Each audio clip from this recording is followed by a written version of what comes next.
If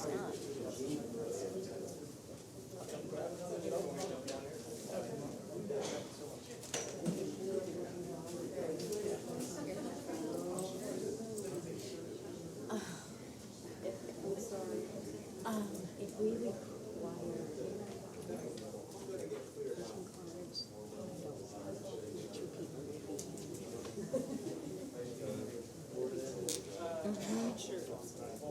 Put your mask up, Joe.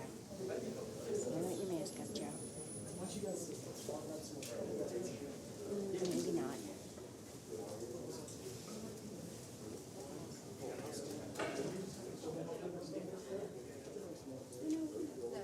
Can we grab more chairs? I left my wedding.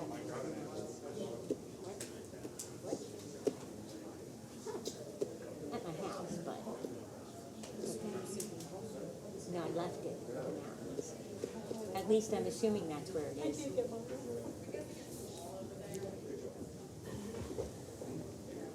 I went to grab it tonight and it wasn't where it should have been. I was like, oops. Okay, here we go. Everyone good? Yes.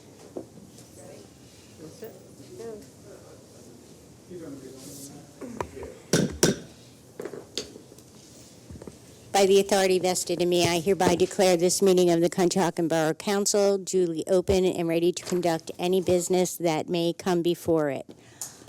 Prior to Council's meeting this evening, Borough Council did hold an executive session on legal and property matters. The first item on the agenda is under presentations. It is conduct an interview for appointment to the Sewer Authority Board. Mr. Bass, if you could come up to the microphone, please. Good evening. Good evening. Thank you for your interest in the Sewer Authority Board. We appreciate that. Does anyone from council have any questions for Mr. Bass? I'll ask. So, what is your interest in being on the Sewer Authority Board? Well, up until last week, I really didn't have an interest, but I went to the meeting, and I was pretty much fascinated with what I saw there. All right, I'm retired now, and I've been looking for ways to give back to the community. And I'm a fly fisherman, so clean water is important to me. And I thought, well, this would be a perfect opportunity for me to help in what I think would be a meaningful way by serving on the sewer board. So. Thank you. Go ahead. Yeah, I'd like to know if do you know anything about the sewer and how it's run, or is that a learning process for you? That'll be a learning process. Okay. I worked in the pharmaceutical industry for about 30 years. Okay. And so process controls, understand the flow of materials through a manufacturing plant. I can see an analogy between the two. Okay. So, but there will definitely be a learning process associated with it. Be sure you take the entire tour. Okay, thank you. Mr. Bass, what prompted you to go to the meeting last week and then subsequently want to get involved? I had a personal matter there that I was interested in, and it was taken care of, and like this is, just in the first 5 minutes. And so. Mr. Bass, what do you think is the most pressing issue in front of the Sewer Authority at the moment? Do you have any idea that would be?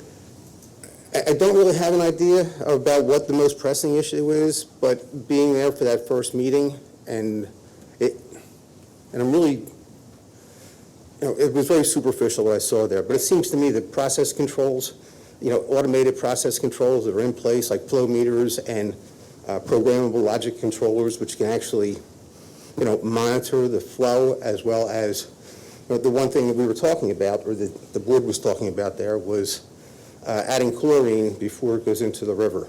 And that's something that could be easily managed with I say easily managed, right, more effectively and compliantly managed with process controls. So,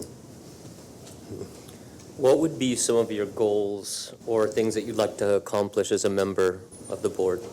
I think it's a little premature for me to really understand that right now. But in general, just help it to run more effectively, use my 30 years of management experience in pharma to help it run more effectively, more compliantly, and more efficiently. So I don't look at them as goals. They're more like pie in the sky type things, but goals would have to come once I have a better understanding about where the issues are. Does anyone else on council have any questions for Mr. Bass? Mr. Bass, thank you for coming in this evening. We truly appreciate it and appreciate your interest in the Sewer Authority. Sure. Thank you. Thank you. Thanks.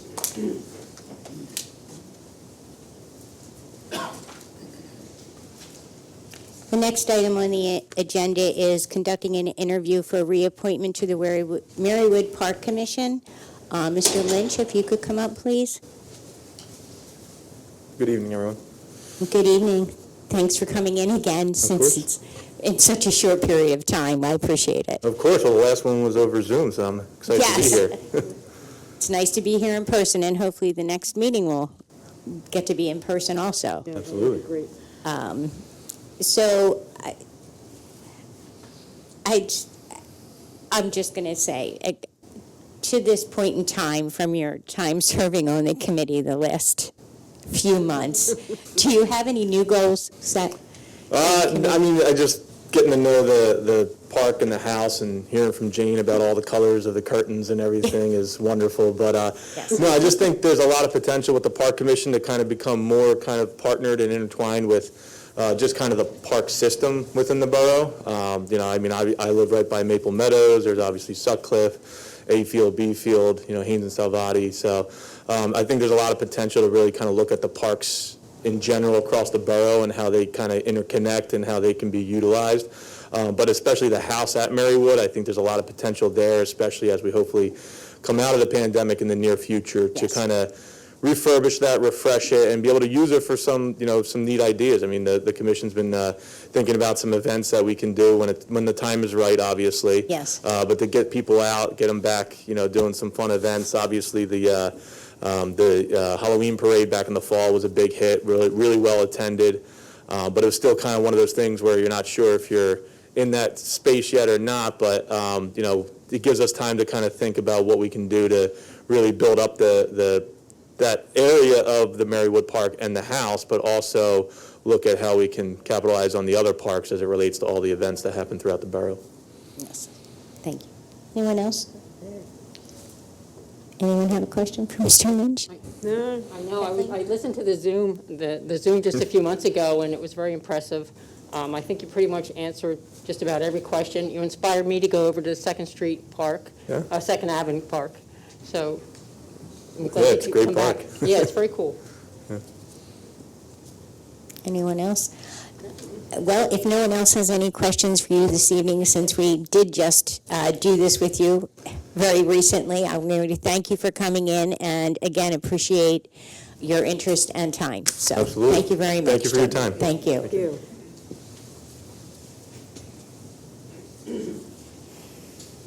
The next item on the agenda is review of preliminary final land development plan for 401, 433 Washington Street with KRE Acquisition Corporation, which is subject to Agreement 102214. Mr. Peters, if you could start us off with that this evening. Thank you, President Leonard. So, as you just pointed out, this is a project that's subject to a settlement agreement dated October 22nd, 2014. You are familiar with these settlement agreements. You also went through this process for 51 Washington Street a couple of years ago.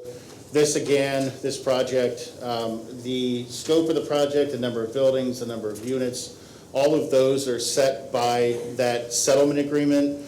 The applicant could develop under and pursuant to that settlement agreement. What they have requested is for there to be some amendments to the settlement agreement, and working with the borough and also working with your planning commission a couple weeks ago to talk through the project and try to make it a better project than it was before. This evening, Ed Murphy is here with his team to go over the project. We don't necessarily have to go as in detail as they did with the planning commission. We went very far into it. and reviewed every aspect of the project, and the Planning Commission did recommend approval. With that, I'll turn it over to Ed so he can explain and probably focus on the changes between what's being proposed and what was allowed under the prior settlement agreement. So Ed, I'll turn it over to you. Thank you, Mike, and good evening. As Mike said, I'm here tonight on behalf of KRE. To my immediate left is Noah Krismer of KRE. As Mike said, we're here tonight simply to give you perhaps not as deep a dive as we did with your Planning Commission a few weeks ago about the items that we believe that we can better provide to both the borough and the community by making certain revisions to the plan that was subject to the 2014 settlement agreement that Mike made reference to. So the goal of the exercise is to make it better. Noah's going to do a very brief introduction about who KRE is, because I think KRE, when you know more about them, you'll agree, would probably be a wonderful, responsive and responsible partner with the borough for a project of this nature. And after that, Noah will introduce a couple of our team members to, again, on a more general basis, highlight the changes that we are proposing to make to the plan, and which I believe to date have been endorsed by the staff and by your Planning Commission. And to that end, we've worked repeatedly with your staff as we first made everyone aware of our interest in the property, and it's been a really good collaborative effort to date, and we have every reason to expect that will continue. So, Noah, if you would, a quick overview of who KRE is.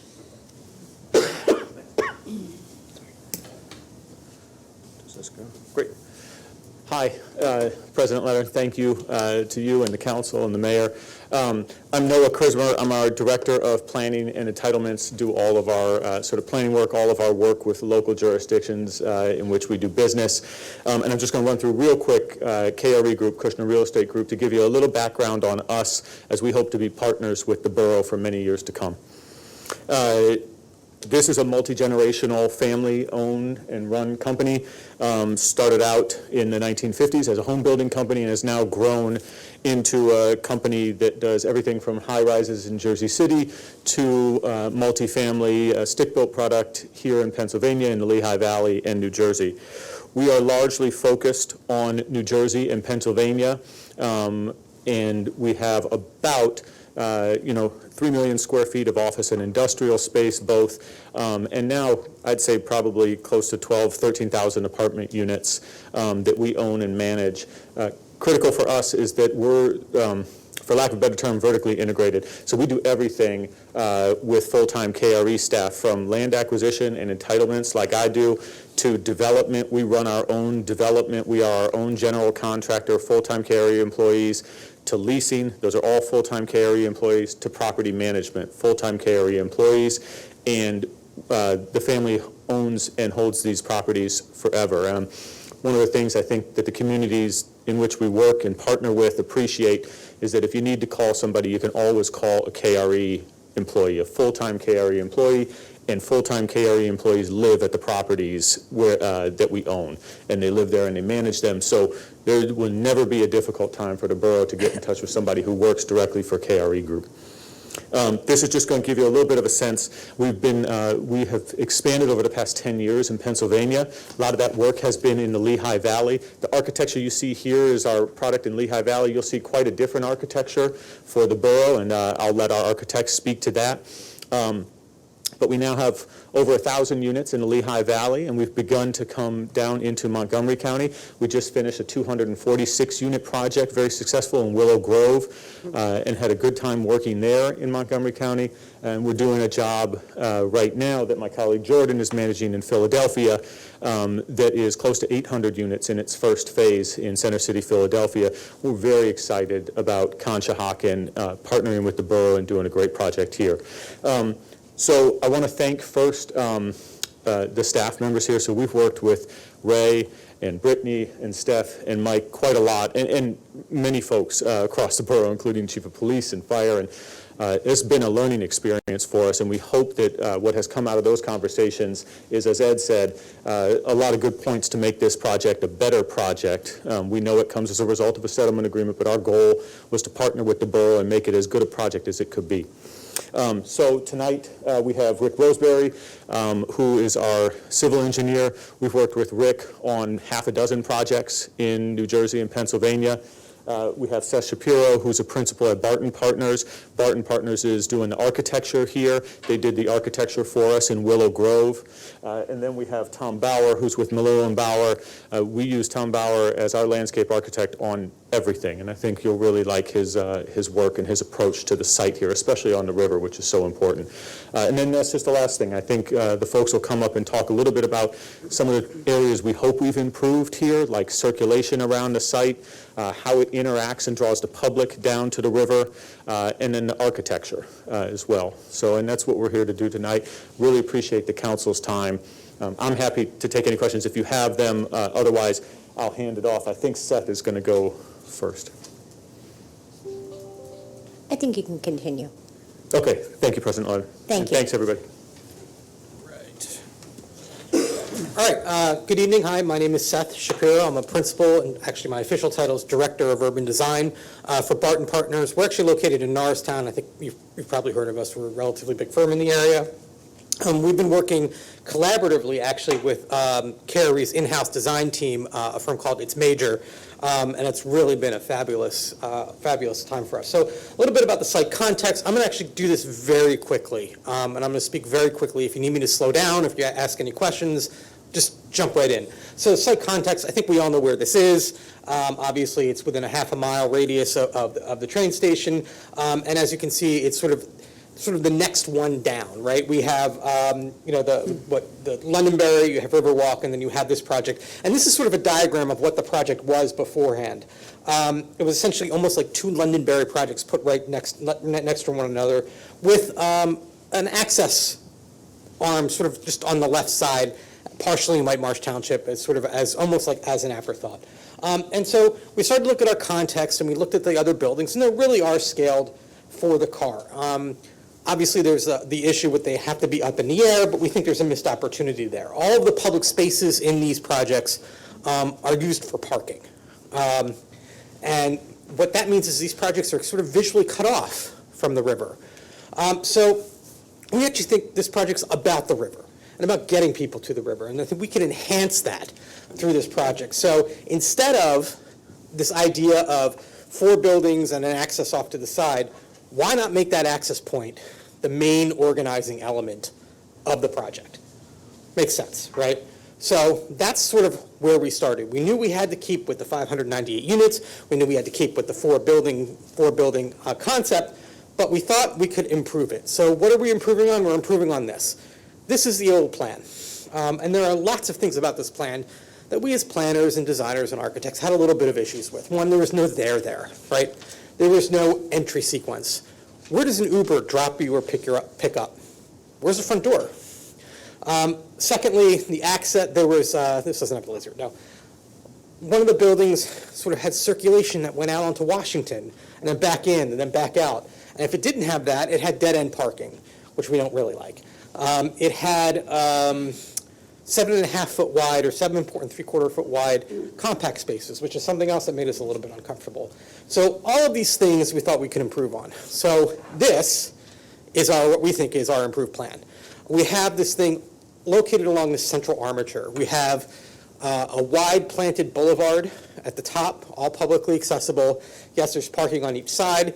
It meets at a center circle, a center roundabout that is flush, and then it goes into this sort of shared space that goes to the water and to the waterfront path. And that shared space may be times used for parking, it may be times for it to be closed off and used as sort of a gathering area.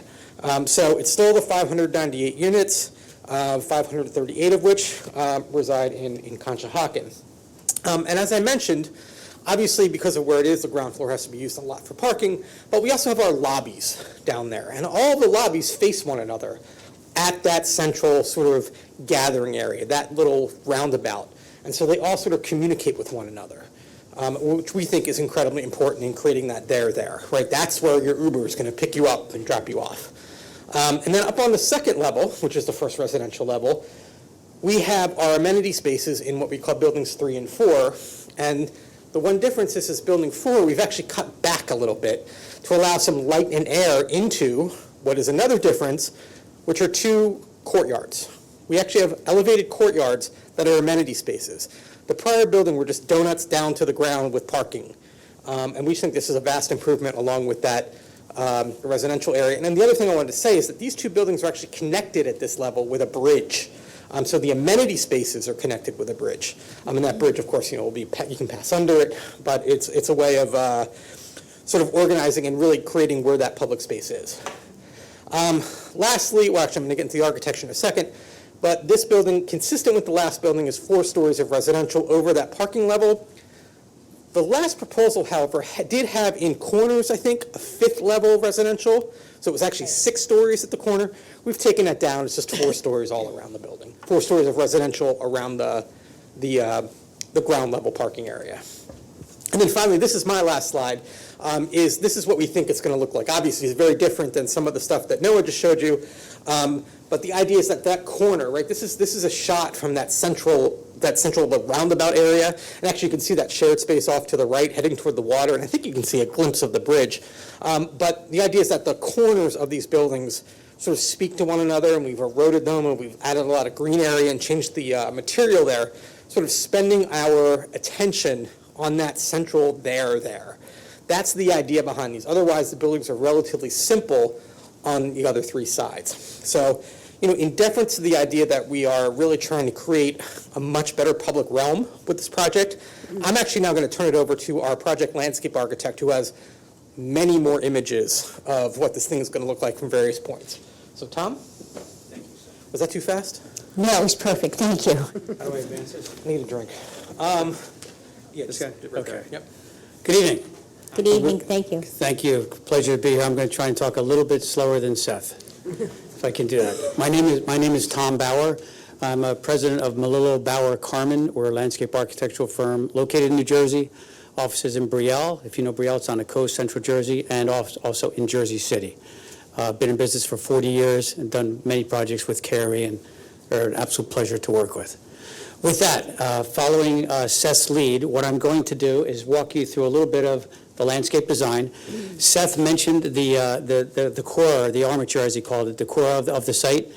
He mentioned 3 of these wonderful outdoor rooms, if you will. The first being adjacent to Washington Street is the Boulevard Park, if you will. Then there's the arrival court, which is the roundabout in the center of the site. Then we have the shared area, what Seth referred to as shared, is really a living street that I'll tell you a little bit more about. And then the 4th area that he didn't really touch on too much, I will expand upon, is, of course, the park. And I heard a gentleman talk earlier about the wonderful parks in your town, and I think this is going to be one that we can certainly add to that list. So with that, let me tell you a little bit about the first area. The first outdoor room is the boulevard. And you can see it's a 30-foot wide boulevard within a 120-foot space between buildings. It's very visible to Washington Street. And what it says, it yells out, "Come to the riverfront." This is what we're inviting the public to connect to the riverfront, full access to the riverfront. This 30-foot wide boulevard is lined with trees. It has an alley, and it's beautifully paved and beautifully furnished with site furnishing, proper lighting, and beautiful landscaping on the perimeter as well along each of the building facades. So the next slide I'm going to show to you is a view from Washington Street as we're approaching. So this is what that would look. If I'm standing on Washington Street or driving by, this is the LA down the center that you would see. And this is where, again, public access. We're inviting the public to come into our site, down the center of the site, and to access it to our site as well as to the riverfront. It's a beautiful area. Beautifully tree-lined, beautifully landscaped. A closer look at that Boulevard Island, again, 30 feet wide by, I think it's about 225 feet long. It's a substantial plaza, if you will, kind of a pocket park, beautifully detailed, rich paving, beautiful lighting, as I mentioned, landscaping, site furnishing, and a wonderful spot for the public, as well as for our residents to come out of their homes, sit, read a book, have a cup of coffee, that kind of thing, and enjoy the outdoors. So that's our first outdoor room. The second is our roundabout as we arrive, and each of these corners represents the lobby of each one of the buildings, and right outside the lobby is an ample-sized plaza, beautifully paved and detailed plaza space for congregation and proper movement. You can see the traffic circulation works very well. As we come in from the boulevard, we can turn around throughout the circle and access either the shared parking area to the south of that or to the park to the right or left of it as well. Crosswalks between each plaza allow the circulation to come down through the boulevard, around the circle, and then down toward the riverfront. The next slide I'm going to show you is from Building 1, which is the top left corner, looking toward Building 4. This happens to be the same view that Seth showed you in his last slide, and you can see the attention to detail here. We have an island with either a sculpture or a beautiful landscape as a centerpiece. You can see the plaza to the right of the building on that corner. Beautiful landscape, again, rich details in terms of pavements and bollards and lighting, graphics and signage to be addressed as well. So beautiful area. Then the third area, what we refer to as a shared area. And the reason we say it's shared, or we call it a living street, is because on your normal daily activity, this can be used as a parking lot. It's detailed with rich paving, colorful pavement, and textured pavement in the dimension of parking stalls. So it's logical as to where you would park your car. Again, pedestrian access is on both the east side and the west side of this parking area. There's an array of trees on both sides. So it's a beautiful area that can be shared. The other aspect of this is that it can be used for events. If we close it off, I'll show you some slides of that in a moment. It can be for farmers markets, arts and crafts festivals, and the like. But when it's in this normal fashion, this is what it would look like. You can see it decoratively paved, cars parked right and left, and convenient access. You can see the bridge in the distance as kind of a focal point, and then the park obviously beyond that. So again, pedestrian access is to the right and to the left of this parking area. And this next view shows this area as it would be if it's in an event with tents and whatnot for farmers market, arts and crafts, and that kind of thing. It would be closed off to traffic. Pedestrian circulation is still the same as it was around the circle, the roundabout, and down the east and west side via the alley to the riverfront. This is what it would look like walking down one of those alleys on a normal parking day. You can see tree lined on the right side, cars parked, bollards, landscaping, rich pavement, and the like. And then this is what that same view would look like if we were having a farmer's market or arts and crafts festival or the like. So beautiful area. And then once we get the final area, really the goal of this whole design is to get to the riverfront, to invite our residents and the public to the waterfront, to the riverfront. And what we've proposed here is a meandering asphalt path that will be a connection from the east, where you have existing asphalt walkway. We're going to connect that and take that over to the west side of our property for a future connection along the riverfront. It's meandering, it's beautifully landscaped, broad lawn areas, preservation of existing trees where we can, new trees planted. You'll hear from Rick about some underground stormwater detention as well. But a beautiful landscape, meadow grass, wildflowers, and the like, and some public seating areas as well along this area. One of them, it would look like this. You can see a view looking back from the river toward the bridge and the two buildings. You can see a sitting area for the benefit of the public and residents alike.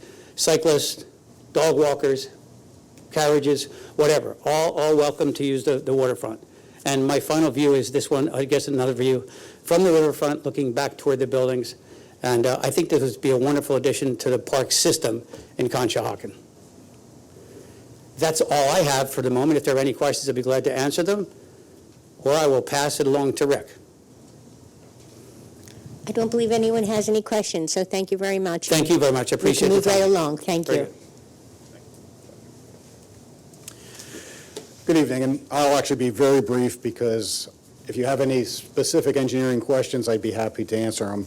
But just generally, the project itself is a brownfield. It does have some contamination on it. There is a remediation plan that has been approved by the DEP, which will be implemented here. It will consist of some removal of soils on the site, but ultimately the site will be capped. From a stormwater perspective, it's an improvement, but that limits us from doing any infiltration into the property. We do have a stormwater system that is subsurface using a managed release concept, which will release very slowly to the Schuylkill in any type of storm event. The site circulation itself, has been greatly improved from the previous plan. And we have been working closely with both the borough and the township emergency management staff to incorporate a lot of safety features on this site. Specifically, what was learned in Ida, we've basically incorporated everything, all the suggestions that we could, including additional lighting at the boat dock, Knox boxes elevated up so they can access the building during a flood, tie-down areas for boats, muster area inside the building, including a designated storage area inside the building so that if they have to access it during a flood event, that there'll be medical equipment and supplies that'll be stored inside the building. So KRE took that very seriously, and I think we've done a pretty good job. This is almost going to be like a model for building in a flood zone. Yes, and we appreciate it. So with that, if you have any questions, engineering-wise, I'd be happy to answer. Do anyone have any questions? The paving that you're putting down, is it pervious? No, because the site has to be capped, yeah, and we okay. can't have infiltration. All right. Does anyone else have any questions?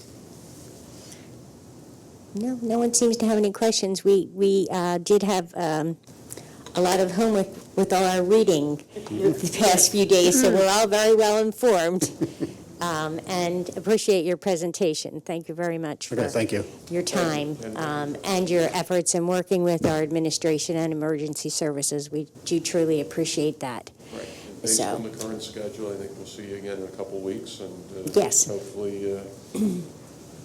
Yeah, so the next steps here, we will work with the developer's team to draft an amendment to the settlement agreement. That's the next step. Based on the presentation this evening and your lack of any major concern, it would be an amendment to comply with this plan versus the plan as originally presented. And as Ed pointed out, we expect to have that to you for discussion at your meeting in 2 weeks. Thank- I do have Go one ahead. question. How are you directing traffic in and out of this because of Washington Street and the way it's at the one end? How are you rectifying that? So that's actually one of the discussions that we have as part of the engineering review. As the borough's traffic consultant ran the numbers here and has some recommendations for traffic improvements. And I believe those recommendations have taken into consider some future developments also. So part of the discussion is, how we're going to divvy up those improvements and come up with a proportionate share. All right, thank you. Thank you. Thank you very much for coming in this evening. Thank you. We appreciate everybody's time. You're welcome. Thank you.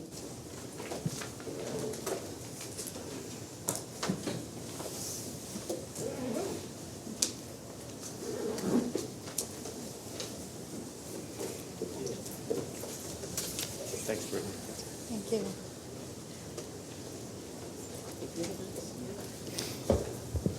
The next item on the agenda is emergency management presentation, Ray Salaski, Emergency Manager Coordinator. I see. Does this work? Sit down.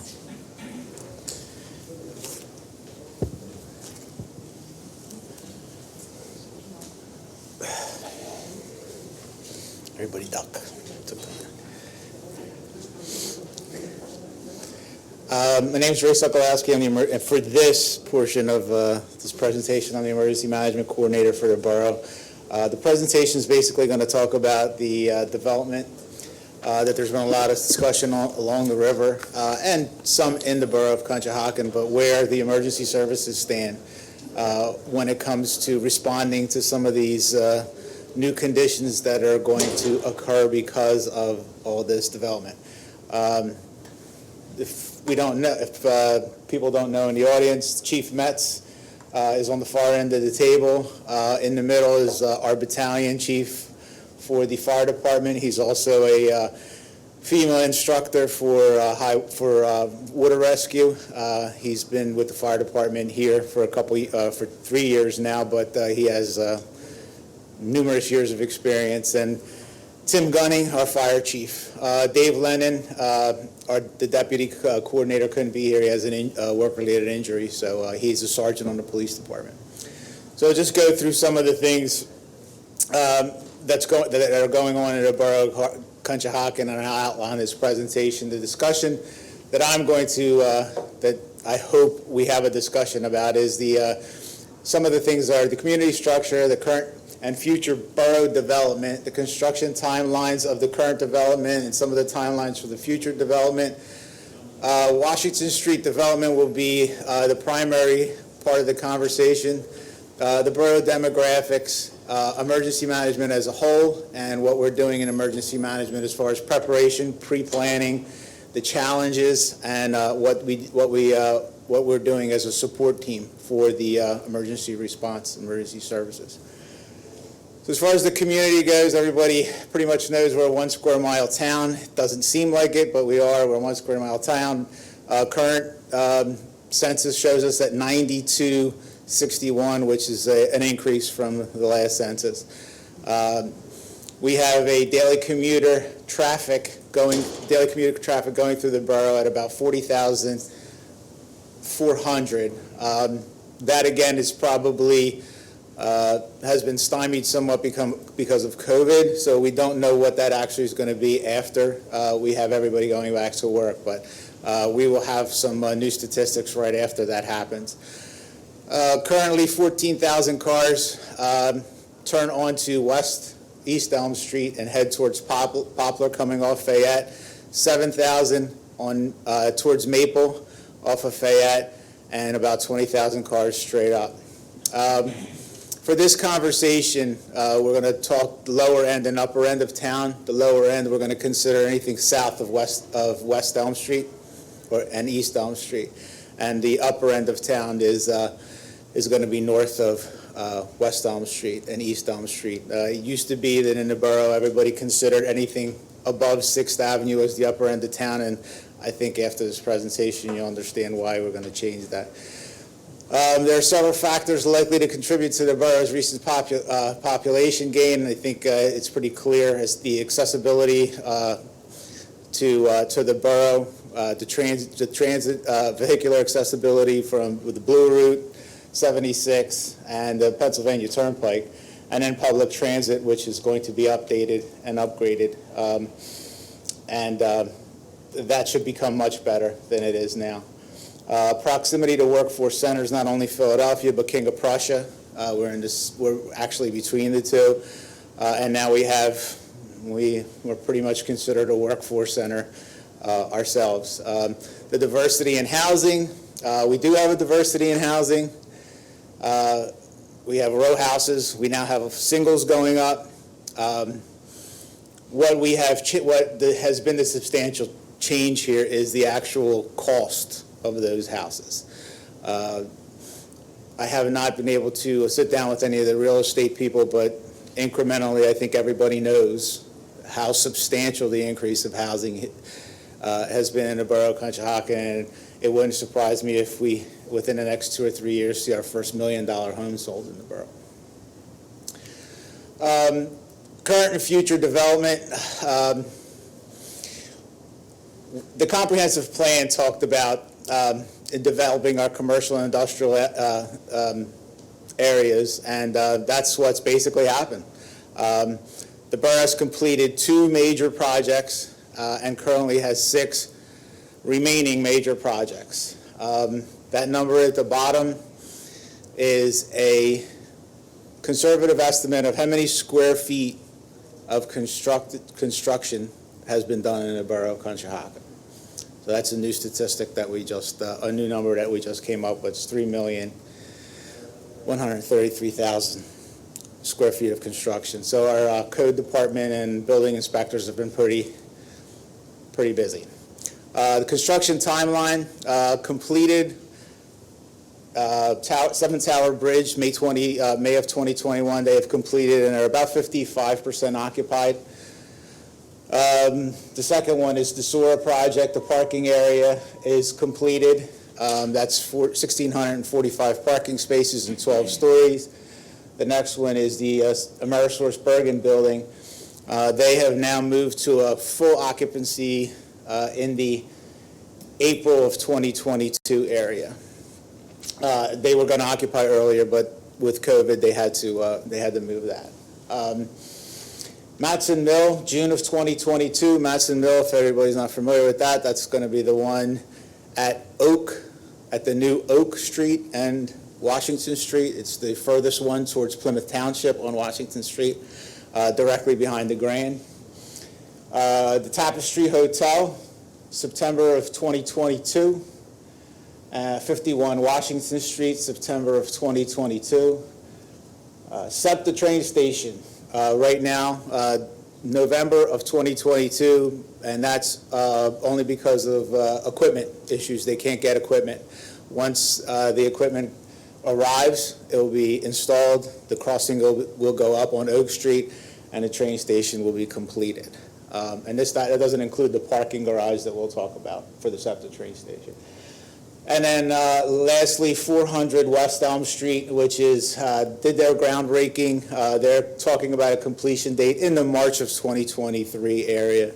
Again, that's based on being able to get everything they need in order to keep construction in line. Some of the other future things that we have going on that are not currently under permit in our building is the Hale Pump project that is on Springwell Avenue. That's a townhouse and single house development. Hale Pump will be knocked down, and then those houses will go up. The townhouses will look similar to the ones that are on the 7th Avenue side.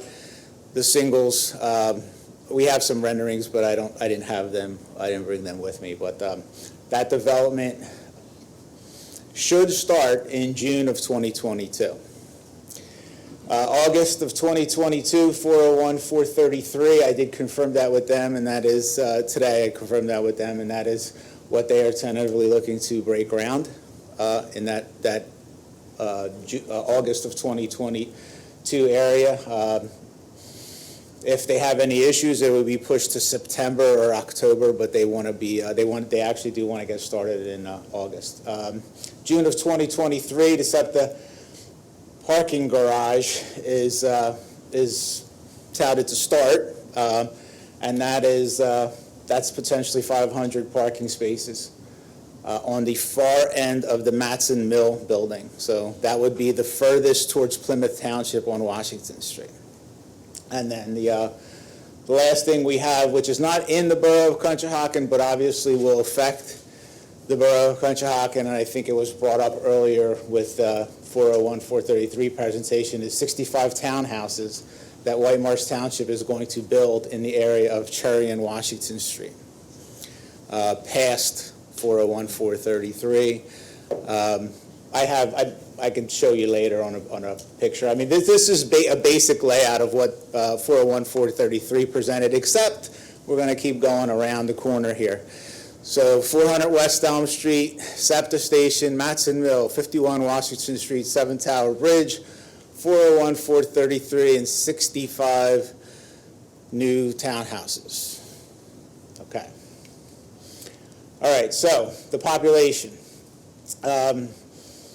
Additional residents for these apartments should be around 1553. These are all estimated numbers, but I think we're going to be pretty close. So based on single occupancy, that's 1535. The borough population within the next 36 months, current occupancy is 2146 based on double occupancy. So it's 2146 along the river based on double occupancy. Estimated new residents, 3,070 based on double occupancy if all of those apartments go through double occupancy, which we think they will because of the amount of money is going to cost to live in those. I don't think it's a far-fetched to say that a lot of those will be double occupancy, if not more. So the estimated numbers along the river, which is what we're referring to as the lower end, 5216 of our borough population. And that doesn't include any of the other office buildings or anything. This is residential population. All right, so current borough residents, the upper end of town was the remainder of the borough of Conshohocken is about 7,115. The lower end of town is 2,146 for that total of 9,261. Future residents, 7,225, the upper end. Lower end goes up to 5,216, which takes our population to about 12,441 people. Okay? All right, so that's the increases and that's the number. Everybody's talking about it, that's what it is. That's what it is based on our best estimates. If you look at that number, you're talking about a third of your population being on the lower end of the borough of Conshohocken, which is the south end of West and East Elm Street along the river. Okay?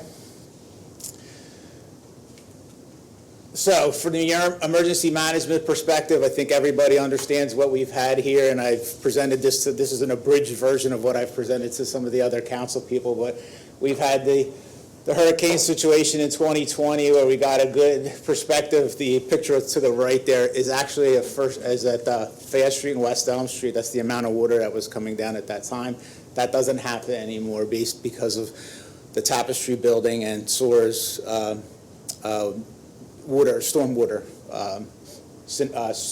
repairs that they made to that road. But the other issue we have here is obviously flooding.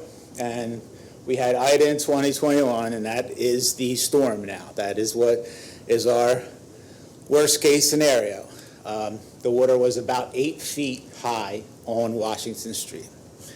Some of the conversations you had with, or that 401-433 had talked about, that was based on that storm. So having places for a boat to attach 8 to 10 feet high in a storm, they're going to put that on their building. And when we have some of these other buildings along the river retrofit or totally get redone, we're going to actually implement some of those things too. Some of them are easy to do, some of them are more difficult to do. But all in all, the buildings themselves held up good. We immediately brought in engineers right after the storm. The engineers went through the outsides of the building and inside of the building, along with the engineers from the companies themselves. There was no engineering issues, structural issues, nothing major. Everything that was designed to keep the water flowing worked. So there was no major structural issues. Our biggest problem, as everybody knows, was cars, which we are rectifying as we speak. So as far as the emergency management part goes, our biggest issues are always going to be, no matter whether it's flood, snow, whatever, it's going to be displacement of residents, road closures, traffic, environmental conditions caused by these issues. Everybody's seen the picture of the guy wakeboarding through the muddy water. Well, if he had an idea on what he was wakeboarding through, he would probably reconsider that. The environmental conditions that are caused by this. And then obviously if we have a bigger power issue, we have the water, the food, medical supplies, things like that, power outages, phone outages, all the electric failures. These are things that emergency management in general has to deal with. It's really not been an emphasis in the borough of Conshohocken in the past. It's been something that has been left to the volunteer firemen to basically figure out with the police department as it happens. We had to change that because of what's going on. So the big thing with us is going to be pre-planning. So we have a forward-thinking group in emergency management. We do simulations. We do ongoing training. And by ongoing training, that means ongoing training for everybody. It's administrative staff, police, fire, EMS, public services. Everybody gets training. Our public services staff just went through high water rescue or high water training with Steve Young. So every one of them got certified as to how to work around high water situations and the language that goes with it. Administrative staff, everybody in our administrative staff, 100% now, have first aid, CPR, and AED training. So we have 50, 60 people that are available if we had a large-scale emergency in town. police, fire, and EMS trained together now. And we have, I think that just before COVID struck, we had the training where we actually had Philadelphia come with the helicopters, land them on the roof for an active shooter situation at the elementary school. That worked really great. We were going to have some other trainings. We weren't able to do that, obviously, because of COVID. But the ultimate goal here for us is a little different than some of emergency management in general, and that is we want to be less reliant on everybody else. We find it difficult to be reliant on mutual aid when we have an all-out an emergency where it's flooding, because White Marsh gets flooded, Plymouth gets flooded, the county gets swamped. We can't be waiting for personnel, materials, so we want to be less reliant on that. That requires a lot of pre-planning, and that's where we're at. So some of the challenges that emergency services faces in general, we've talked about flooding, snow, ice, major infrastructure damage, which is the bridge for us and the trains for us. The bridge, we were actually going to have a training right before COVID, where we were going to actually shut the bridge down on a Saturday and have fire and police and both West Conshohocken, and even Lower Merion and the county were going to be involved in that. Major fire is always an issue, a problem here. We have a lot of houses with common attics, so we can have a major fire. Residential, and we do have high rises. Active shooter, which I talked about earlier, civil unrest, which we have throughout the country, and large-scale events. For us, that's, at this point, two major ones, which is the fireworks from the 3rd of July and the parade, the St. Patrick's Day parade. Fun Fest is a major event, but it's not as large scale as those two. Those two require a lot more preparation. So for these things, what we've implemented is a rapid response group. So we have a rapid response group that I'll show you a little bit later. We've opened up our communication and planning, so we don't only count on the county radio. We have our own radio system for the entire borough. Our repeater system is through the on the roof here at the Borough of Conshohocken, so we don't have to act. If the radio system for the county went down, we have our secondary system. We have drones. We have a drone unit for drone operators. We have 2 drones. We have the BlazeMark system. The BlazeMark system allows us to pre-plan all the large buildings in the Borough of Conshohocken. So the fire personnel and code personnel have gone through these buildings, taken pictures of actual locations that are problematic, put them in a computer system. It's called and a software program called BlazeMark, so that anybody, if we do need mutual aid, which in a fire situation you would, if anybody comes in, they'll be able to look on BlazeMark. There'll be a picture of where they need to go, of the electrical room, the 1st floor, 2nd floor, all the fire hydrants are on that, everything. That worked out real well for us. Code Red, I think everybody, or I hope everybody signs on for Code Red, but that's our alert system for the Borough of Conshohocken to alert anybody of any major incidents. We have purchased, we did the life jacket, showed a life jacket on there. We've purchased life jackets for everybody, Public Works. We have them for the police department, the fire department. We learned from the flood in 2022 that a lot of people along the river have pets. We knew that, but we didn't know what kind of problem it was when you're trying to help them evacuate. They're going to bring their pets with them. So we bought life jackets for pets with tether lines on them. Somebody's pet goes in the water, you know that they're going to go after them. So the fire department requested that, and we have them. We have a new emergency operations center that's getting renovated right now next door.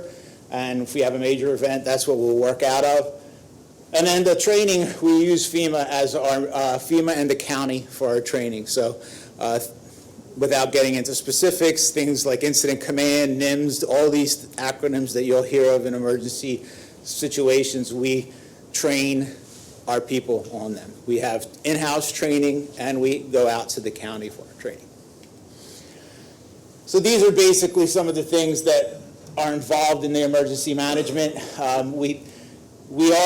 The emergency management part of this is basically a support system for the rest of the first responders. So things that we have done involve planning and involve what happens after a major incident. Things like CPR training I told you about, but one big thing after the flood recently was having public services available to clean up. That became a huge problem. In fact, the county has just stopped their cleanup program for that flood within the last 10 days. That's how long this has kicked off. And if everybody went through Phoenixville, you would have seen what it takes to clean up after a disaster like that. So public services plays a major role in emergency management.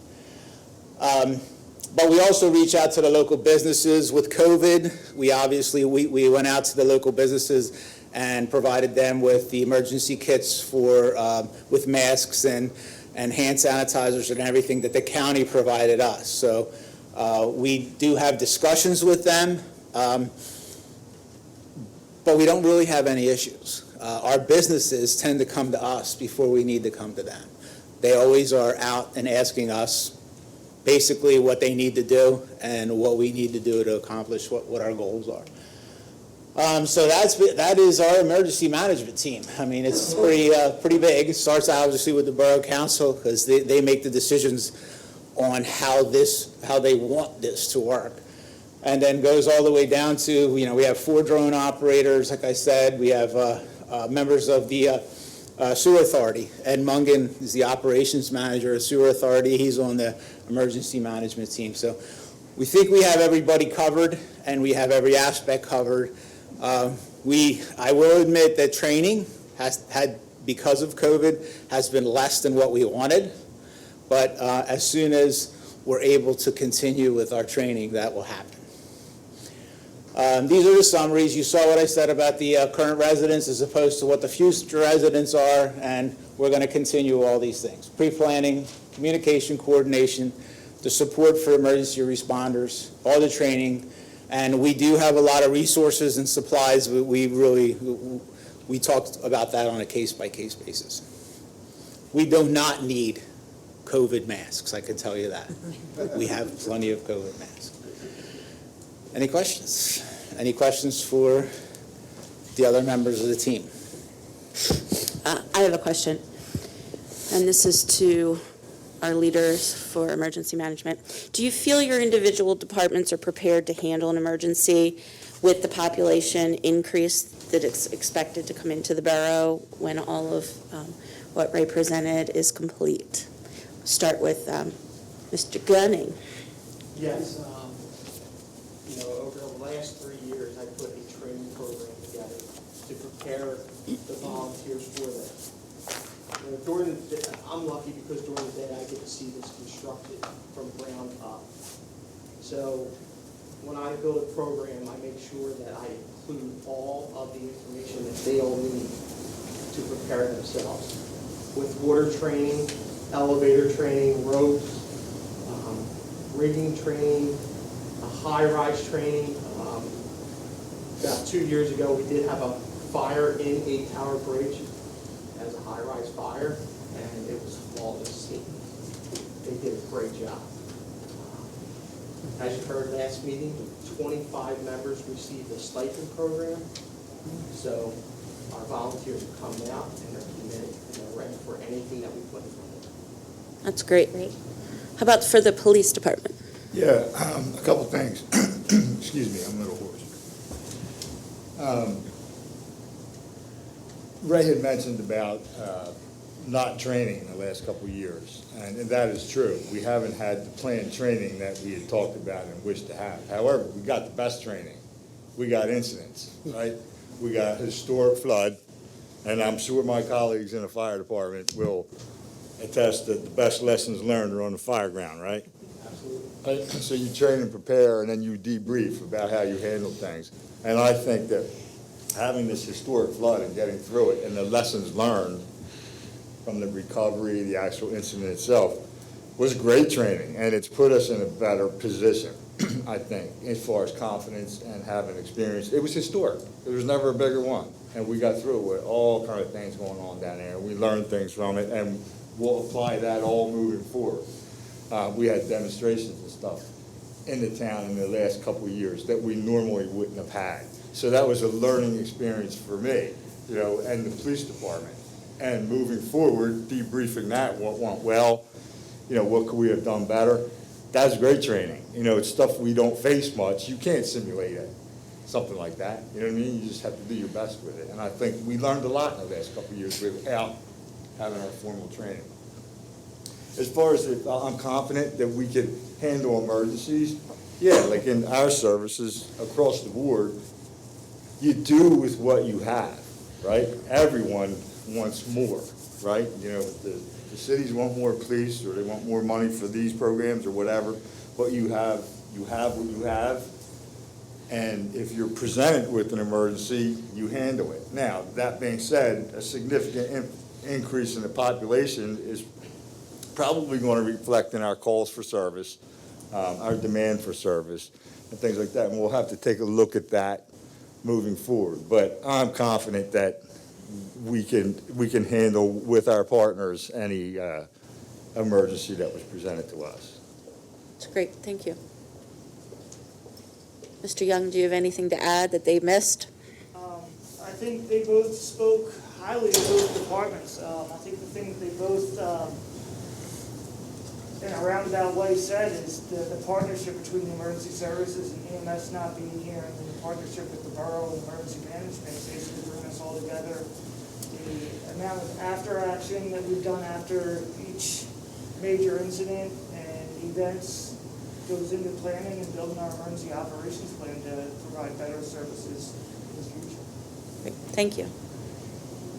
And just to add to what Steve said, so Steve has put together the QRS program, which is the quick response station. That's going to be implemented relatively soon. I think we're just going through some legal procedures where I'll have an EMT be able to respond with a fire truck to an ambulance call, or a call, any kind of call. So if there's two calls at the same time, one is at the 10th floor of the SOAR building and one is an accident, we have the ability to send an ambulance somewhere and to send an EMT with a fire truck, EMT squad with a fire truck to the location of the accident. All our current hires are all EMTs. And the other thing with Steve is, from the building aspect of these, Steve has his certifications as a commercial building inspector. So it's helpful to have someone like that when they're walking through the building in the building stage. He has a unique ability to detect things that might be missed by other people. I do have a question. George did touch on it a little bit, but I'm going to ask a little more out of you in the answer. With the increased population expected, what do you think are the future needs for each of your departments regarding planning for our capital expenditures? George, you could go, yes. Okay.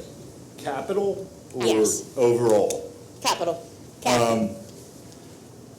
So we're prepared, George.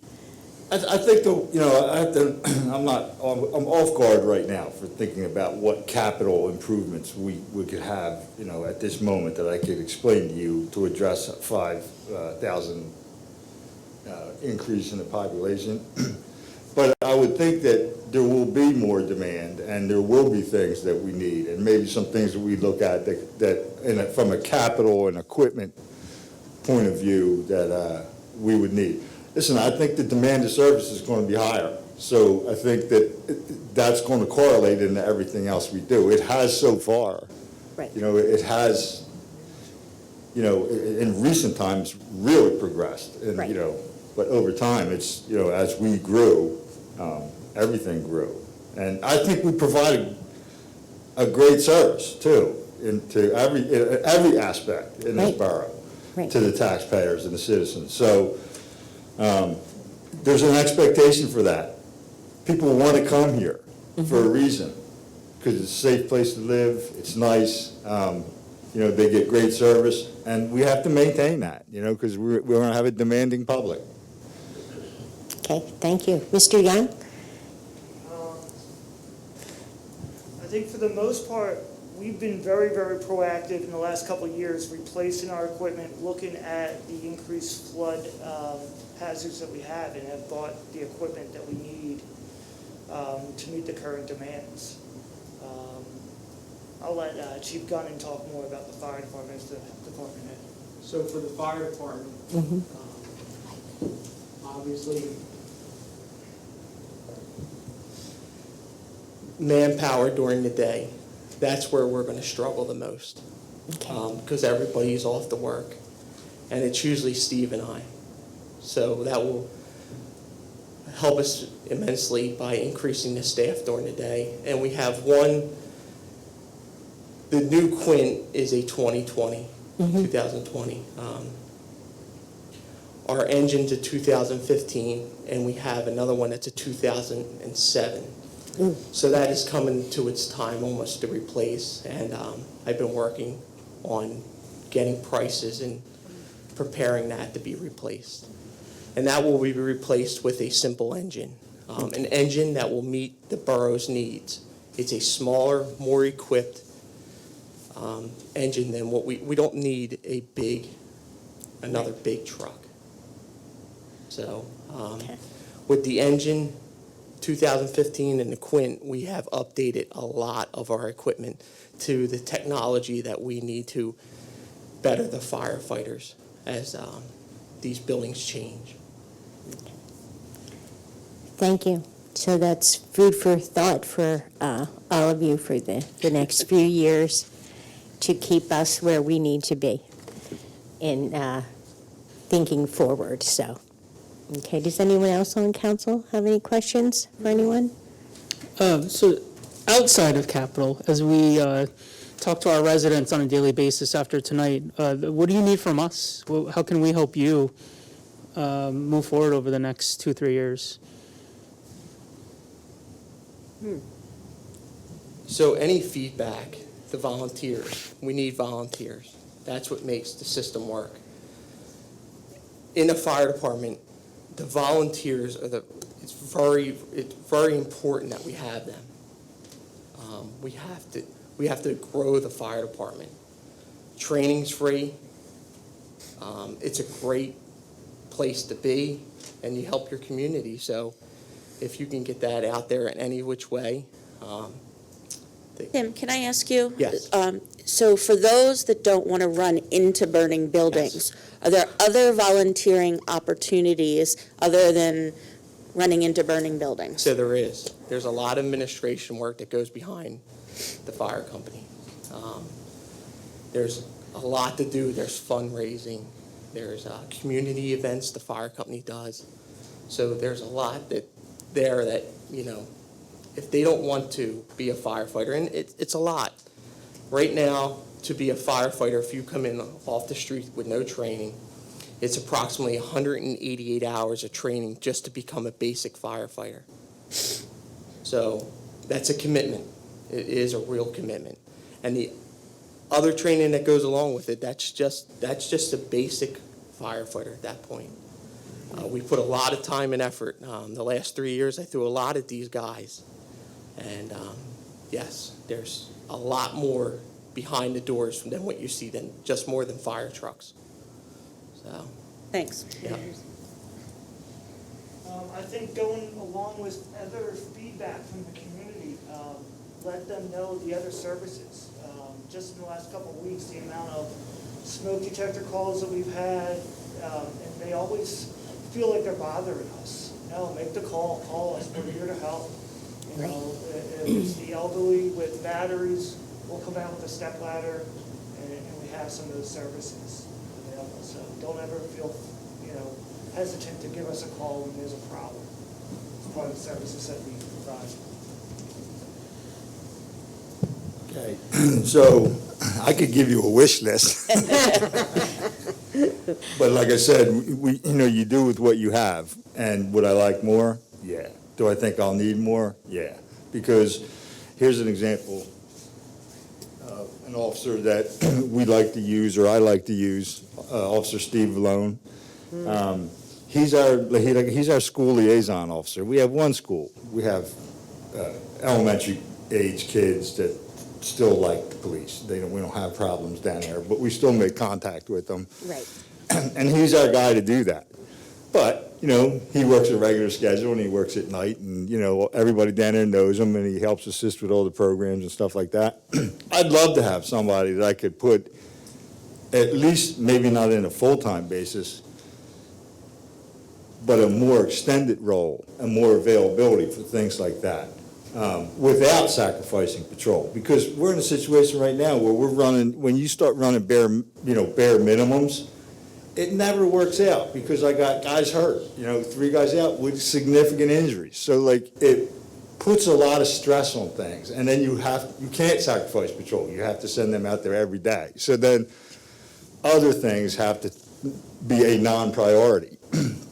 I would love to move forward with more people to do things like that. And just roll numbers. If I was to run these numbers right now, the projected numbers, in 36 months, 34% increase, whatever it is. If I was to run these numbers now for the Northeast or Mid-Atlantic region with the FBI averages, we wouldn't have enough cops. Right. Right? So maybe that answers your question. You know what I mean? Moving forward. And what the end game is, like I said, I'll take what I can get, moving forward. Right. Any other questions? Does anyone else have any questions? No? Great answers, guys. Thank you very much. Ray, thank you for the presentation. Thank you for all the hard work put into it. We all appreciate it.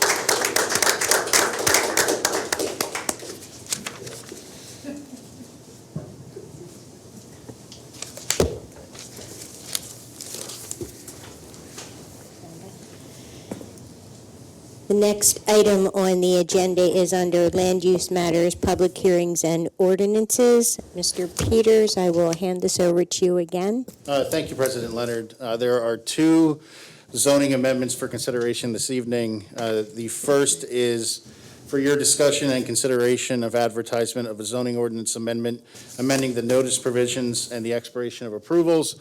Currently, notice in the borough goes to all properties within a 500-foot circle. The borough now, with its current level of density, that results in a significant amount of notice. That notice is not specifically required by the MPC. It is something you do above and beyond. And your staff has recommended reducing that notice to 250 feet. The second would be more of a clarification that the borough itself will compile the information for those properties. The borough is currently doing that. Your ordinance currently says that the property owner will do that, but in double checking the information that has come in, borough staff has found errors, so we're just going to do it from the start. The final piece is to extend the expiration period for variances, special exceptions, and conditional uses from 6 months out to 1 year. That's feedback from your zoning hearing board and your zoning officer. Given the current realities of construction, and even before COVID, we had many circumstances with developers or even individual property owners coming back in because they can't get a permit within the 6 months. So the recommendation is to extend it out to 1 year. Those are recommendations, again, that are coming from your borough administrative staff, and what we're asking for this evening is authority to move forward and take it to the Planning Commission, and then also authority to advertise it, and I'll also take any comments you may have. Does anyone have any questions or comments for Mr. Peters? Okay. With that, if council is inclined, the first motion would be to authorize advertisement of the zoning ordinance amendment to amend notice provisions and expirations of approval. I'll make that motion. I'll second. All in favor? Aye. All opposed? Motion carries. The second zoning amendment relates to the SP district, so you obviously just heard Ray's presentation with respect to the development that is currently going on and/or is slated to occur in that area of the borough. You now have more than your fair share of multifamily residential use, putting it lightly. So at this time, administration is recommending that you start to look at that area of the borough and decide whether or not residential use will continue within that area as it currently is allowed under the zoning ordinance. So the zoning amendment would provide for the removal of residential uses in the SP districts. Those are SP1 through SP4 down in that area of the borough. And again, this would then proceed on to your planning commission. So this evening, we're asking for the ability to move it forward to your planning commission and also to advertise it along with their review. And I'll take any comments or questions you may have. Does anyone have any questions or comments? So again, there are actually two motions, and we will just do them both at the same time. One is to authorize advertisement of a zoning ordinance amendment to remove the residential uses in the SP zoning district. The second, and we can do this all at one time, is to authorize review of the amendment by the Montgomery County Planning Commission and Borough of Conshohocken Planning Commission, with a public hearing to be set for the soonest applicable date. Do I have a motion? I'll make that motion. Thank you. I'll second. All in favor? Aye. All opposed? Motion carries. And the last item is an administrative item. A couple months ago at this point, you approved the land development for 400 West Elm Street. As part of that approval and as part of finalizing the plans for that project, there is an extra small piece of Corson Street that needs to be vacated. It's actually an area that is used to access the parking area of that property. You do have to do it through an ordinance. It is not an open street, but it is still on the borough street map. So again, this would be a motion to advertise vacating that portion of Corson Street. And that will be a short discussion because, again, you've already approved the land development. Correct. Showing the vacation. We just have to do it now by ordinance. Okay. Does anyone have any questions for Mr. Peters? No. And with that, if anyone would care to make the motion to authorize the advertisement of an ordinance to vacate a portion of Corson Street associated with the 400 West Elm development. I'll make that motion. I'll second. All in favor? Aye. All opposed? Motion carries. The next item on the agenda is under council business. It's consider appointing an applicant to the Sewer Authority Board. So if council is so inclined this evening, I would need a motion to appoint upon it. Would you like to say that for me? Chibber. Chibber, to the Sewer Authority Board to fill the position vacated by Felix Raimondo for the 2022 to 2026 term. I'll make that motion. I'd like to, Go ahead. Who's seconding? I'll second. I'd like to recuse myself from voting. So we have a motion, a second, and a recusal. All in favor? Aye. All opposed? Motion carries. Adrian, just a quick note for the recusal. I did, just because this is your first one, you'll put something in writing and give it to Steph and/or Brett. Okay. Okay. Thank you. The next item on the agenda is manager matters, which I will turn over to our borough manager, Ms. Checo. Thank you, President Leonard. The first item is to consider approving the proposal for the cable franchise renewal with Cohen Law Group. The Borough of Conshohocken is in a Montgomery County consortium. We utilize Cohen Law Group for our franchise renewal with both Verizon and Comcast. The consortium component to this saves you both money and also gets you better rates for all of your cable providers that's tied specifically to your public channels with Verizon and Comcast. So this evening you've approved and the Verizon franchise renewal is in process. Comcast is up for renewal, so I need approval, if so inclined, to perform for Cohen Partners to perform the cable franchise renewal services and authorize me to execute the engagement letter. Do I have a motion? I'll make that motion. I'll second it. All in favor? Aye. All opposed? Motion carries. One of the vehicles on our depreciation schedule is a 2015 Chevy Tahoe in the police department. This evening, we are asking for authorization to approve Resolution 2022-04, which authorizes its sale through Municipal. I'll make that And that would motion. start at $18,000. I'll make that motion. And a Second. All in favor? Aye. Aye. All opposed? Motion carries. The next item on the agenda is legal matters, and I will again turn over to Mr. Peters. Thank you, President Leonard. The first item relates to your business privilege tax and mercantile license regulations. You can amend those regulations via resolution if you deem it appropriate at such time with respect to the regulations. This specific amendment as proposed would provide a tax incentive to try to encourage businesses to increase the amount of earned income tax that they're paying into the borough. So the credit, as it's imagined under the amendment, would provide for payments above $1 million in earned income tax. 50% of the amount over $1 million could be used for a credit with a maximum of $200,000 a year towards business privilege tax. So it's not a reduction in their earned income tax, but the earned income tax is used as a way to calculate a benefit and reduction on their business privilege tax. Again, it's a maximum of $200,000 a year, so to take advantage of the full amount, if they pay $1.4 million in earned income tax, they would qualify for the maximum $200,000 credit, and it is for a limit of 5 consecutive years, so 5 times $200,000 is $1 million in credit. That is the regulation that's before you, and I'm happy to answer any questions you may have.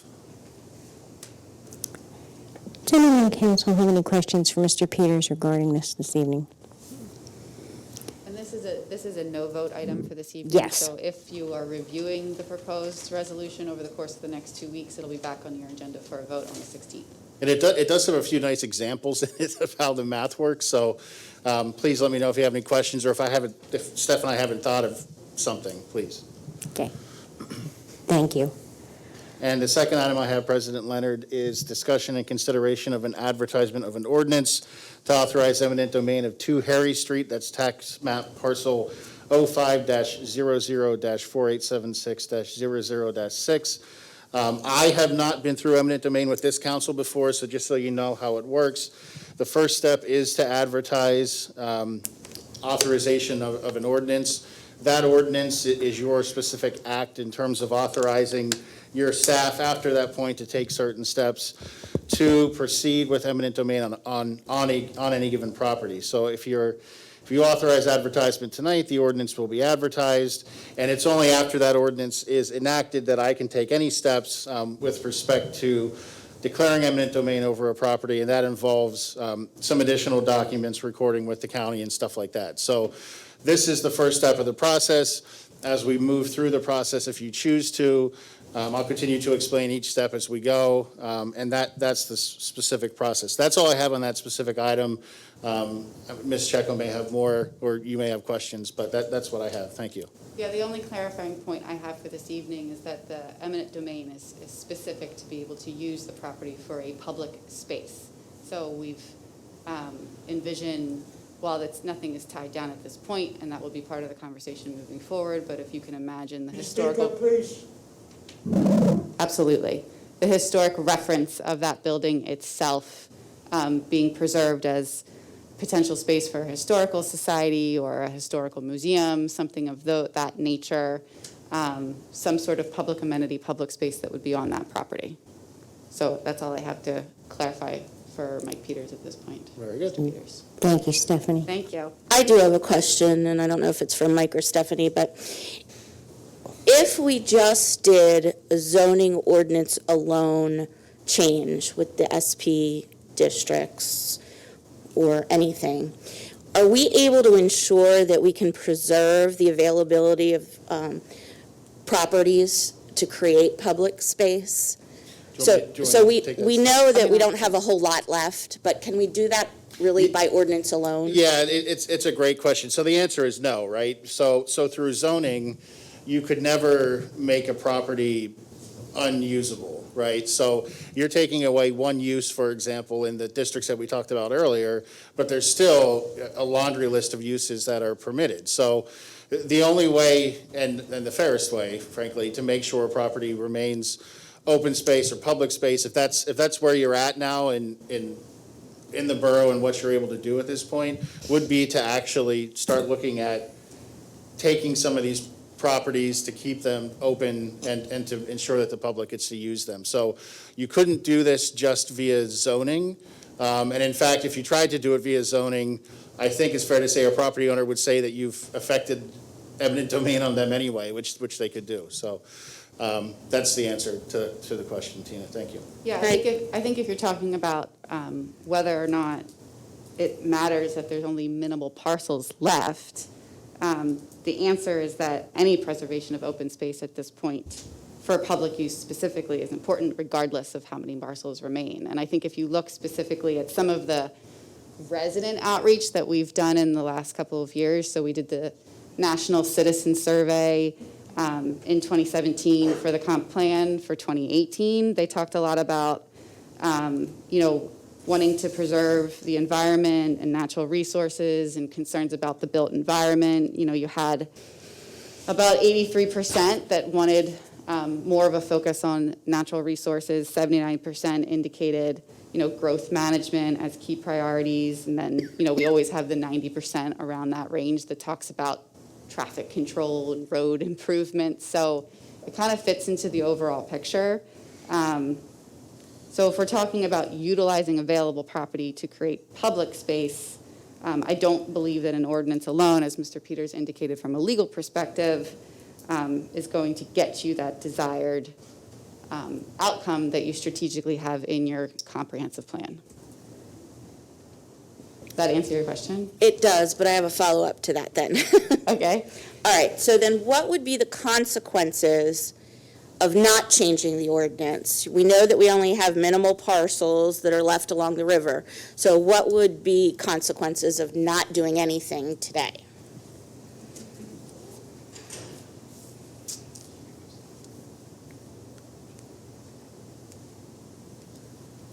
Well, I think that you're there, right? You're currently in that situation. You just had your entire emergency management team up here talking about kind of the constraints and issues that we're going to be facing when you're looking at an influx of over 3,000 residents coming into the borough over the course of the next 36 months. You're exploring different avenues. This is one of the objectives. I know it's a tough decision. It's an arsenal in your tool to utilize to basically meet one of the objectives that your residents have spoken to you directly about wanting. Okay, thanks. Seth, I do have one other question. Have we gone to the owners of the property surrounding the outbound station to inquire about purchasing prior to looking at eminent domain options? Yes, No, she's talking about the parcels surrounding your parcel, Mr. Collins. The only parcel noted on this discussion tonight is the I know. property that we own. Understood. And that's what we're saying, is that prior to this evening, the only conversations that have been had are with the property owner that's surrounding Mr. Collins's property. But that's not on the discussion tonight. I understand. It's just a question. It's just a question. Just a The question. answer is no to the question. The answer is absolutely is yes to the yes. question. Prior to this evening, we had conversations with the property owner of the tax parcels surrounding your tax parcel. Okay. He's just stating that the parcel that's on the agenda is his, that's all he's saying. Yes, we understand that. Yeah. That's very clear. And prior to this evening, we had conversations with the property owner of the tax parcels surrounding Mr. Collins's property. Okay. Thank you. You're welcome. Thank you, Stephanie. Does anyone else have any questions for Mr. Peters or Stephanie? Okay, with that in mind, I would be asking council to consider a motion to authorize advertisement of an ordinance to authorize eminent domain of 2 Harry Street, tax map parcel number 05-00-04876-00-6. Do we have a motion? I'll make that motion. I'll second it. All in favor? Before that, Aye. Aye. Aye. All opposed? Motion carries. Supposed to be public. Thank you. There will be public There will be comment public at the end of the comment at the agenda. end of the meeting. The agenda, it says there will be comment. Yes, and Comments there, accepted before any vote. no. Yes. So with that, I will continue the meeting with council member and mayor matters. Mayor Aronson, do you have anything this evening?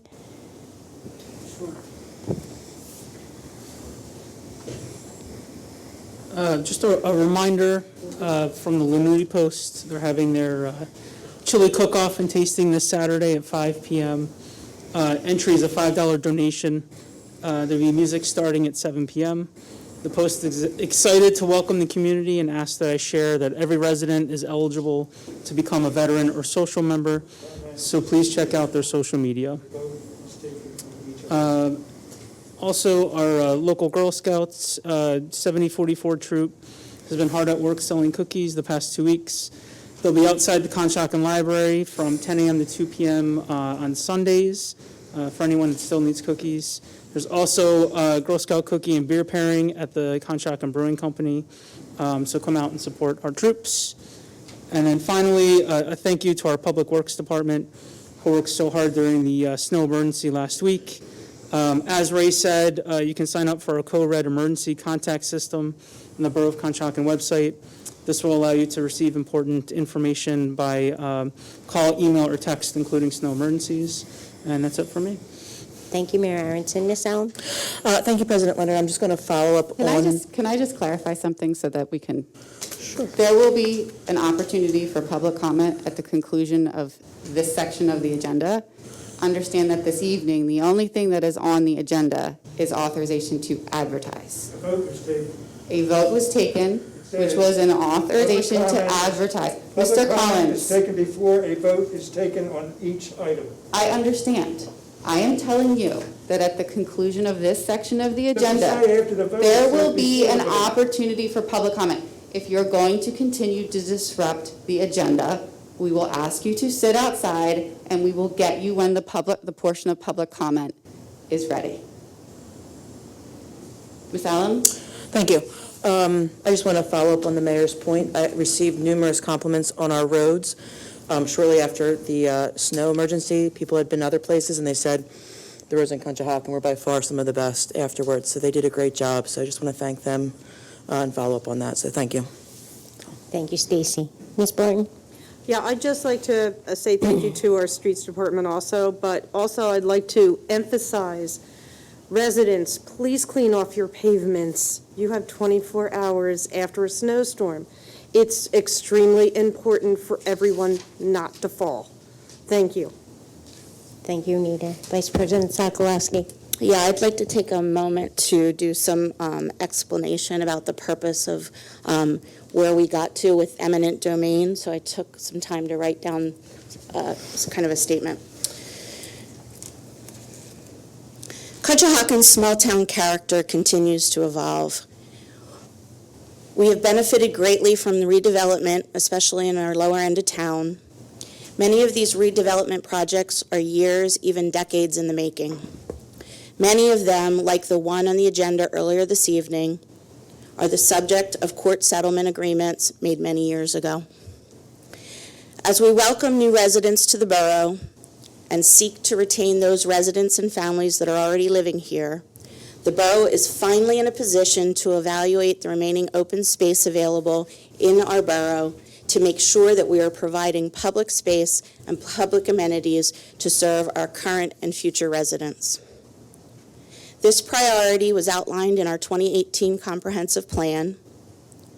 I think you also heard tonight at a presentation by our emergency management coordinator about the population shifts and the need for expanding our emergency services to meet the demand and the needs of our expanding populations.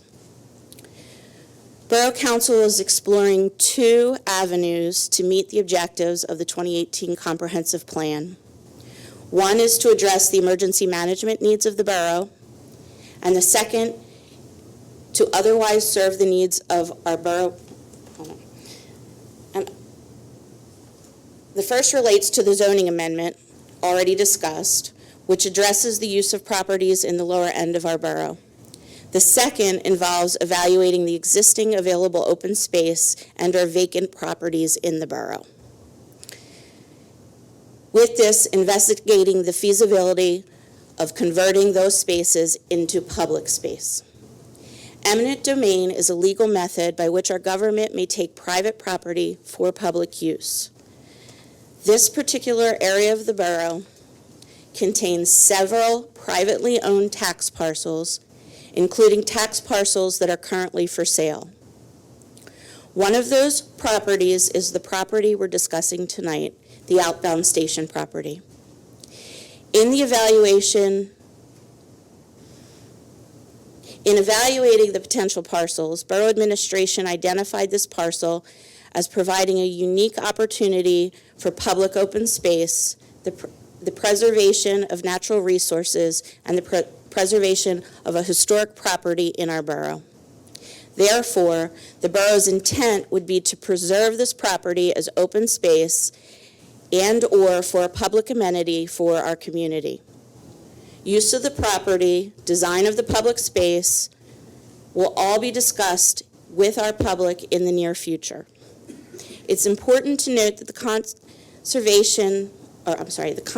conversation this evening is part of an overall process which allows for public input on the topic. Tonight, the consideration in front of our council is to advertise an ordinance that would potentially declare eminent domain on this property.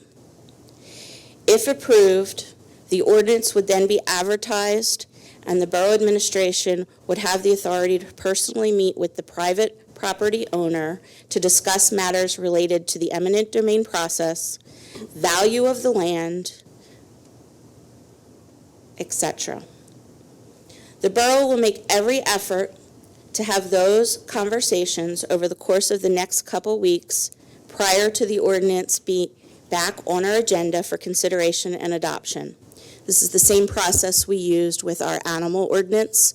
So we post an ordinance, we give it time for the public to provide us feedback so council can actually take that feedback into consideration.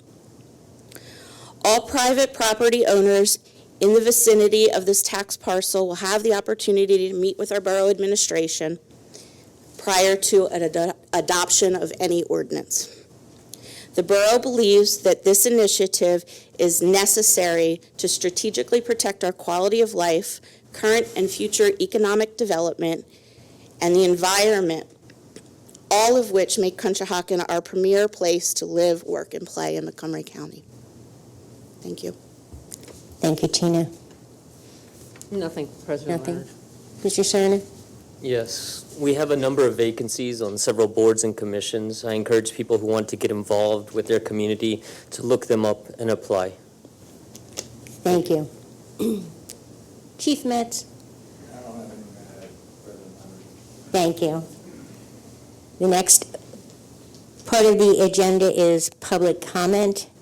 So anyone who has public comment, if you could come up to the podium and state your name and address for the record.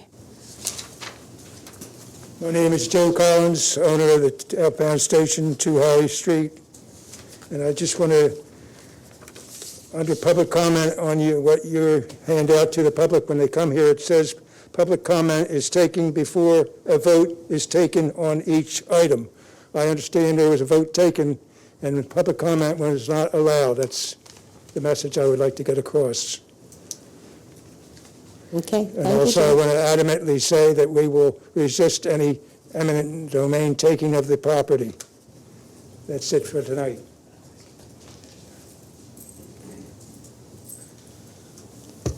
Hello, everybody. Hi, good evening. My name is Craig Mossman.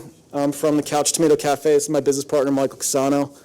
We obviously have somewhat of a bias to object as well. We are the current tenants of 2 Harry Street. We've been in business for about 18 years, started in Manayunk, expanded to Westchester, and we've been really excited about opening up here in Conshohocken. This opportunity really stuck out to us for obvious reasons.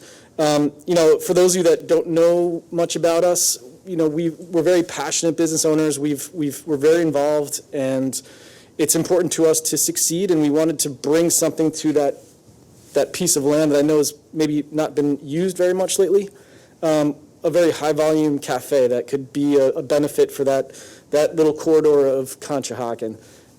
Tonight, as of yesterday, this whole situation was sort of news to us. We signed a very long-term lease and put quite a sum of money into the property already, and I understand where they're coming from. I guess I would have a question for Mr. Peters, if I could ask you. So, we are restaurant owners. We're not in the field of law. When this all started to spiral for us yesterday, we did some due diligence, and we tried to obtain some assistance, some advice from people that are well-versed in this niche of law. And, what we were sort of told was that it's very specific. In order for eminent domain to be not just approved but enforced, it takes a very specific use case. It has to be a very imminent, apparent need, undeniable public use. And I guess that's my question for you. Is that your understanding? It's my understanding, but I can assure you, and you saw some of it this evening, that the need is met here. Okay. All right, well, that's all we have to say. We would appreciate considering opposing that. But thank you. Thank you. Thank you for coming in. Does anyone else have any public comment this evening? Good evening. Scott Langstein, 200 West Elm Street. Had a comment on the amendment for zoning notices. With living at the Grand, we've gotten notices in the past for all the development that goes around us. And I guess with the 500 feet requirement, what's happened sometimes is that only one building out of the 3 buildings gets notice, but we're one community. And so it's kind of a bit of I'd say an issue just where one building is only getting a notice about something that's happening basically that's going to affect our entire community. And so I addressed it with the zoning hearing board at one of the meetings, but I don't know if they've corrected that. But I'd like to see, now that you're shrinking the distance, or potentially shrinking the distance 250 feet versus the 500, that you consider that these larger communities, that it's one community versus just separate buildings or separate addresses, that, if one building doesn't meet the 250 feet requirement, that they should still get the notice because it's really one development. So that's one thing. And then when you're considering the business privilege tax changes to that, so I myself am an independent consultant, and I pay the service taxes or taxes on service revenue. And one of the things, unless I'm mistaken with the taxes, is that you're not allowed to offset any of the gross income or gross revenue by any expenses. And in my work, I do have to sometimes travel, and I get reimbursed for travel expenses. And those travel expenses then become taxable income. So I'm basically paying taxes on hotel, airfare, driving the car, and it just seems a little bit unfair that I'm having to pay business privilege taxes on basically an expense item that's been reimbursed to me by the client. Now, I contacted Tri-State Financial Group a number of years about, to see if I was misunderstanding it, but they said, no, that's your gross. So, it was included in my 1099, so you have to pay taxes on that. So I just think that's something to also consider, that that should be something that can be deducted. So those are my comments for tonight. Thank you. Thank you very much. Is there anyone else for public comment this evening? I just had one other question.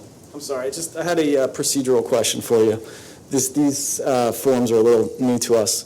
You had earlier asked if the property owner listed on the agenda had been given advance notice of this eminent domain ordinance in order to, I'm not sure if it was you, President Leonard, or Vice President Sokolowski, in order to try to negotiate, I think was the wording. There was some confusion over it being that property and the surrounding property. It's just the surrounding properties Right, that right. was No, I the understand that. question. I understand Yes. that now. But my question was, is it the rule that the property owner should receive notice before this step? So, Mr. Peters, would you I like to can- clarify I that can for answer us? it. Yes. No, that's not the rule, but the property owners surrounding this property approached the borough. That's the difference. That's why Gotcha. there was a conversation. Okay, so the fact that Mr. Collins hasn't been approached, he learned of this yesterday as we did. So, according to Borough Code, eminent domain has to be advertised Right, through okay. council first before administration would be able to discuss that. Am I correct in that, Mr. Peters? That's right. So the distinction is, they've now authorized us to advertise, and Steph and her team and me can approach Mr. Collins. The properties surrounding, the only reason we talked to them is because they approached us. Right. If they had not approached us and they were going to consider eminent domain over those properties, we would have followed this same procedure. Okay, thank you. Yep. Thank you. Anyone else? Meeting adjourned.